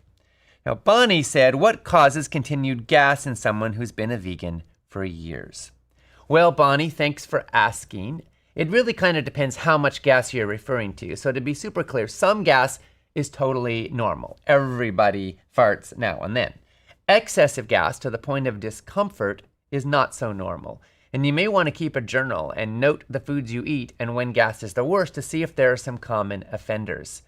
If you suspect any one or two foods, then consider removing them for a bit and seeing if the gassiness improves. If it does, you may want to consider adding them back into your diet one at a time and see which one is the culprit. Add it in small amounts, see what happens. If that doesn't help, if you're still experiencing excessive gas, consider meeting with a healthcare provider or a dietitian to help you determine the issues and or the triggers. Some people find that enzymes are helpful. So if you, for example, find that you get gas after eating legumes, which is one dynamic, it's not as common as some people think, but it definitely does happen. Beans are sometimes called the musical fruit. Then enzymes can be beneficial. There are some enzymes that are particularly made for helping digest legumes, for example, and you could give that a shot as well. Raquel said, can you please give examples of foods that have a good bit of iron and zinc? Well, Raquel, thank you for asking. There are a lot of plant-based foods that are rich in iron. These include beans and lentils, spinach, Swiss chard, beet greens, and bok choy, and tofu, and tempeh. Quinoa is a great source, tahini, prunes, peas, spirulina, which is a kind of algae, and cashews, just to name a few. Now, to maximize your nutrient absorption of iron, it's great to pair it with some vitamin C-rich foods. Foods that are high in vitamin C include, most of all, red peppers. They're the big superstar there. But also broccoli is very high in C. Brussels sprouts and avocados, strawberries and guava, and of course all the citrus fruits can be great sources of vitamin C. And lemon juice works well in savory dishes. Some people like to put orange juice in savory dishes. So those can all be great things. When you combine some C and some iron-rich foods, that's how you maximize absorption. We do have an article on iron on the Food Revolution website. Again, if you go to foodrevolution.org and type in iron, you can check that out. There's also an abundance of zinc-rich foods in a plant-based diet. Some of the top sources of plant-based sources of zinc include tofu and tempeh, also pumpkin seeds, hemp seeds, cashews and quinoa and lentils. Now, keep in mind here, soaking or sprouting legumes and whole grains before cooking them can help to reduce the phytates that are found in there, which will increase the bioavailability of the zinc and other nutrients that you consume. So I hope those are some helpful resources for you. Now, Amanda said, I'm 55 and suffer constant severe hot flashes. I want to believe if I get my diet right and stay active, I should be able to naturally improve them, but I haven't had much luck. Any suggestions would be greatly appreciated. I'd love to hear from or talk with an expert in menopausal diets. Well, Amanda, thank you for being here and for your question. Now, the exact actual cause of hot flashes is not completely understood, but it's widely thought to be a result of decreased estrogen, which leads to changes in the hypothalamus, which is the part of the brain that regulates your body's temperature. About 3/4 of menopausal women in the United States experience hot flashes, so it's super common. However, catch this, Asian women experience a lot less. For example, in Japan, only about 26% of women experience hot flashes. In China, it's only about 18% of women that report having hot flashes or night sweats, which is a lot less than 75%. Now, a lot of researchers think that the major difference is the higher soy intake in Asia. Studies show that whole food soy products that are rich in phytoestrogens, called isoflavones, may help with hot flashes in many women. Whether or not soy will help you may depend on your ethnicity, your overall diet, and your microbiome. New research is showing us that the microbiome is critical. When you eat soy, bacteria in your intestines break it down into its more active forms. Not all women are able to use phytoestrogens in soy in this way, so it may depend on the bacteria in your gut. As we now know, fiber is super important for gut health. There was a study published by the North American Menopause Society in the journal Menopause, which found that plant-based diets that included whole soybeans daily reduced moderate to severe hot flashes in women by 84% when those women had been experiencing 2 or more hot flashes per day. Hot flash frequency decreased from nearly 5 a day to fewer than 1 a day on average. Almost 60% of the women in this study became totally free of moderate to severe hot flashes after 12 weeks on the diet intervention.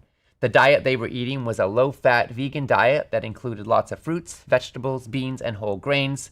Plus, it included a half cup of cooked soybeans per day. Now, the researchers didn't really know the exact reason why there was this huge reduction in hot flashes, but they theorized that the key factors were avoiding animal products, reducing overall fat intake, and including a daily serving of soybeans.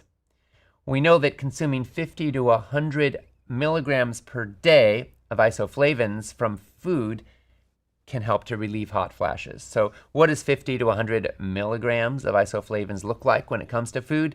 Well, you can get that much from 1 to 1.5 cups of soy milk, or 4 to 5 ounces of tempeh or tofu, a half cup of edamame, 3 or 4 tablespoons of miso, which is a lot of salt, by the way, so I wouldn't necessarily recommend that, and 1/4 to a half cup of soy nuts. Soy is not the only phytoestrogen rock star out there, by the way. Beans and lentils are also good sources. And flax is another plant superstar. It's packed with a different type of phytoestrogen called lignans, which have been shown to lower risk of heart disease, menopausal symptoms, osteoporosis, and breast cancer. So again, to summarize here, eating plenty of fiber from a variety of plant-based foods and including organic soy food daily like tofu or tempeh or soybeans or edamame may be helpful on your menopausal journey. Michael said, my copy of Real Superfoods arrived yesterday. Loving it. Awesome, Michael. For those who don't know, Real Superfoods is the cookbook that I put together with Nicole D'Andrea Russert, Food Revolution Network's lead dietitian and recipe developer. And she's the producer of the daily recipe demo videos you're seeing and the co-creator of our recipes of the day throughout this summit. Real Superfoods is a book that is also a cookbook. It's also a resource to help you to love super delicious, super nourishing, super healthy superfoods. And it shows you exactly what's so super about these wholesome staples and how to make them delicious with amazing recipes. So that's available, and I'm so excited that you got your copy, Michael, and that you're enjoying it. Patricia said, I have a son who's really challenged with opiates and mental health issues. He had a car accident, and the doctors misdiagnosed sciatica and have him on a lot of opiates for pain. It was avascular necrosis of the hip. His femoral head is dead and collapsed. He has been nutritionally deficient and dehydrated because of opiates. Yesterday, I fed him all day a vegan diet with lemon water smoothies and gave him a good dose of DHA and EPA. He looked amazing in just 24 hours. His face changed. He said, I feel so good, Mom, so relaxed, and he cried. We're trying to get him to surgery and off self-medication. He's going to cut out meat altogether and when stable, go vegan. It works eating plants. They can heal, and the results don't take years. It can be a really fast change. Your body is smart and is in affinity with plants. Well, Patricia, I just first of all want to send so much love to you and to your son. What a hard, painful thing to go through. I can't even imagine what the journey you've been on. One of the hardest things in the world as a parent is to watch our children suffer. And so much love to you and to your son in this journey. And thank goodness he was feeling relieved and relaxed and more at peace from eating healthier food. Bless you in nourishing him well. Thank you for being there for him in this journey. And we're sending you so much love every step of the way. And it is true, we often see that when we give our body the right fuel, things can change really, really fast. We were hearing yesterday, as we talked about the microbiome, about how our microbiota can change very fast when we change the foods that we put into our gut. In a matter of hours, things can shift, and sometimes in really beneficial and profound ways. This is why we see people who adopt a whole foods plant-based diet can sometimes lower A1C levels, lower LDL cholesterol, lower blood pressure in a matter of a few days, sometimes even faster. So everybody who's on this journey, if you're a newbie, stay with it. Sometimes there's bumps and ups and downs, but sometimes the transformations can be profound and rapid in many cases. Mary said, happy Saturday, beautiful souls. I'm so happy and grateful to be present at this wonderful food revolution with John and Ocean Robbins. I am a testimony of this. People have mistaken me for 20 years less than my age. I have beautiful skin and incredible energy and vitality. I play with my grandchildren and have the same stamina as they do. What is amazing about this is I had to be carried for 10 years due to a terrible syndrome I have from being rear-ended many years ago. I can't say enough how powerful food is. God bless you, John and Ocean, and esteemed guests. Seeing you all love and light. Sending you all love and light. Thank you so much, Mary. And I'm so sorry. 10 years of having to be carried. That must have been so hard. But how wonderful that you are experiencing so much mobility and energy and vitality and vibrancy and youthfulness now. And I say youth, by the way, is not so much a time of life as a state of mind. It's not a matter of rosy cheeks, red lips, and supple knees alone. It's also a quality of imagination and vigor and vitality and aliveness. And you clearly have that. So thank you for sharing your story and your testimony with us. Trina said, good early morning from Oahu. Yes, early morning, Trina. When we start broadcasting, it's got to be early for you. Thank you. Pre-dawn. She went on to say, I'm loving the information provided in this docuseries. Thank you for providing replay since I sometimes don't wake up in time to start watching. We often hear that going plant-based can have us deal with deficiencies with important vitamins like B12. Do you recommend something that's best for vitamins and or minerals that are often missing from a plant-based diet? Well, Trina, thanks for asking. Yes, of course, food first is the focus, right? And there are some nutrients that can be challenging, if not impossible to get on an exclusively plant-based diet. And so it's nice to consider getting them all in one source. And fortunately, our friends at Complement have put it all together. They are plant-based eaters who love awesome whole foods, and they decided to create a complement to an awesome healthy diet that would provide just the critical amounts in relatively modest amounts so you don't get overboard, just to shore up your basic needs for a lot of key things. So they created a product called Complement Essential, which includes vitamin B12, EPA and DHA, zinc, D3, iodine, K2, magnesium, and selenium. And if you're interested in learning more, you can find out about it at foodrevolution.org/complement. Again, that's foodrevolution.org/complement, and you may find that of value. And by the way, just we can give you a free month subscription to Complement Essential. So our team will follow up with you. Trina, congratulations. I hope you enjoy it. Martha said, thank you so much for providing this forum. The gift you're giving us is invaluable and beyond words. Your willingness to donate your time and energy to bring us this information is deeply appreciated. Regarding beauty standards, I did a social experiment of sorts when I was in university back in the 1980s. I stopped wearing makeup and noticed the difference in how I was treated. I spoke about this to some of my friends and was told it was all in my head. I went back to wearing makeup, but after having children, made the decision I would rather spend time with them or sleeping than in front of the mirror. It's evident that society does treat a person who doesn't wear makeup and doesn't dress up to go shopping differently. The difference is striking. Hopefully, after listening to this episode, more people will join me in ditching the beauty pressure and just being ourselves.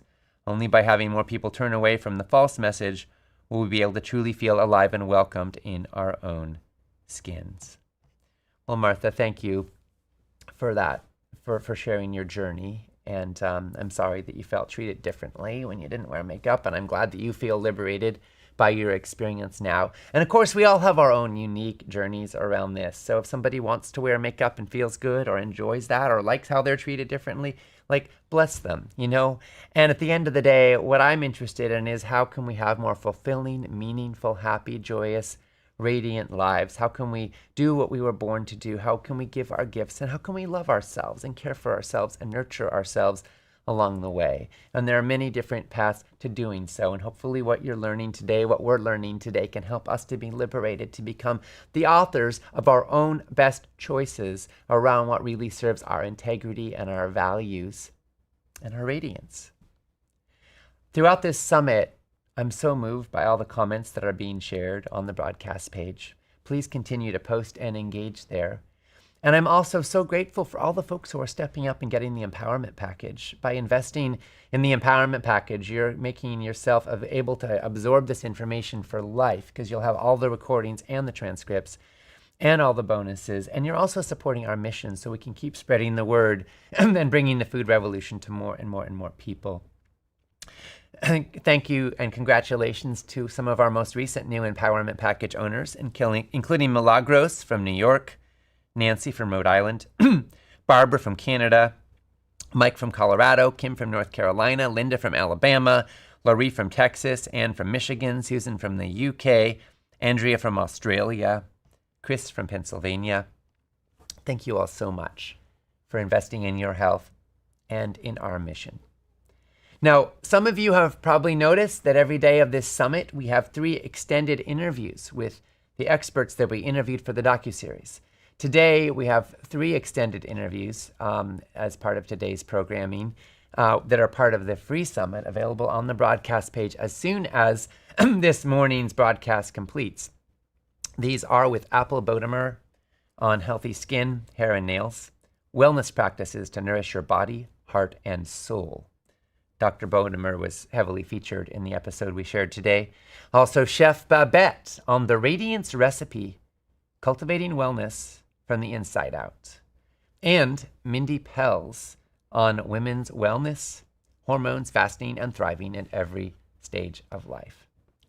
Now let's talk about our recipes of the day. So every day of the summit, we have 3 more recipes of the day from FRN's brilliant recipe developer and registered dietitian nutritionist team. Nicole D'Andrea Russert, and Rosie McKay. They have teamed up to bring you the 3 recipes of the day each day of the summit, and also Nicole is offering a recipe demo video. So today we have Blueberry Beet Smoothie Bowl. This is also, our demo of the day. Blueberries and beets might seem like an unexpected duo, but they create a fantastic blend of flavors in a bowl. Adding unsweetened plant-based yogurt to the duo makes this bowl base a plant-based trio that you might think was made in heaven. With its subtle sweetness and simple preparation, this distinctive smoothie bowl is perfect for those times when you're seeking a nutritional lift or just want to add a bit of sparkle and shine to your day. Also today we have kale pomegranate salad with chopped walnuts and sliced apples. This salad features a trio of antioxidant-rich superstars: crisp kale, juicy apples, and ruby red pomegranate arils. This refreshing and rejuvenating anti-inflammatory salad packs a flavorful punch, making every bite a step towards a healthier and more radiant you. And finally today we've got white bean collard and buckwheat soup. There is so much to adore about white bean collard and buckwheat soup, especially the way it comforts and nourishes you from the inside out. With a cozy mix of aromatic veggies and umami mushrooms and creamy white beans and hearty buckwheat and earthy collards, this soup has been described as feeling kind of like a warm hug. So please, as we go through the summit, cook along with us and enjoy these recipes of the day and also Nicole's recipe demo videos, as well as the extended expert interviews. So we are now approaching the end of day 4 of the Food Revolution Summit docuseries. And to express your opinions on today's episode and the summit so far, and to find out what other folks are saying, please do post and engage in the comment section on our broadcast page. Make sure you refresh the comments using the button provided there so you can see the most recent ones that have been submitted. You can also join the conversation on our Facebook page at facebook.com/Food Revolution Network, Instagram at instagram.com/Food Revolution Network. And come on back and join us tomorrow when we go live at 7:45 Pacific Time, 10:45 Eastern Time, 2:45 p.m. GMT, or at 11 a.m. Eastern Time when we start rolling episode 5, Heartbeat of Life, How Diet and Lifestyle Can End the World's #1 Killer. Tomorrow's episode is going to carry some moving stories that I predict may bring you to tears. It's also going to inspire and galvanize you with the incredible power of food to make a world of difference and save millions and millions of lives. In the meanwhile, you can post your comments and share in the conversation on the broadcast page. You can watch the replay that will go live as soon as we finish this live broadcast. You can check out the empowerment package and consider owning it all for life. You can enjoy our recipes of the day and the recipe demo video and the extended expert interviews. And most of all, we just want to wish you a wonderful and healthy and thriving day. This is Ocean Robin signing off from day 4 in the Food Revolution Summit. And now, here's a peek at what's coming up tomorrow.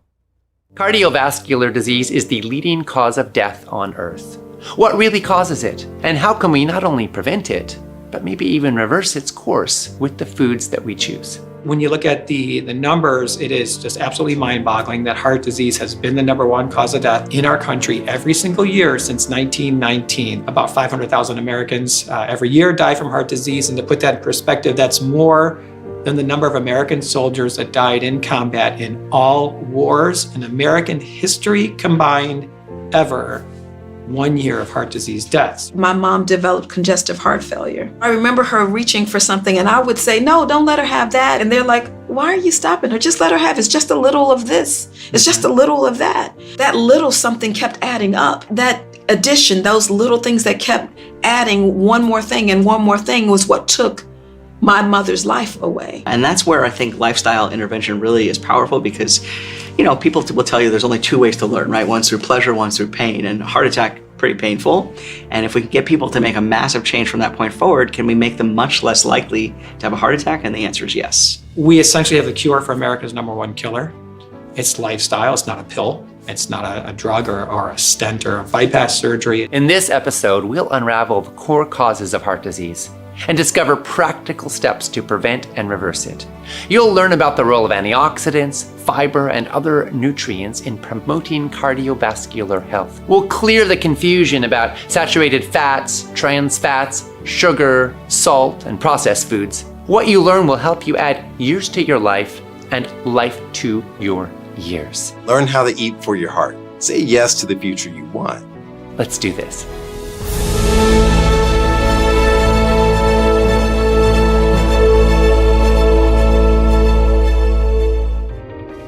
No matter where you come from or what you've been through, the simple truth is you are meant to thrive.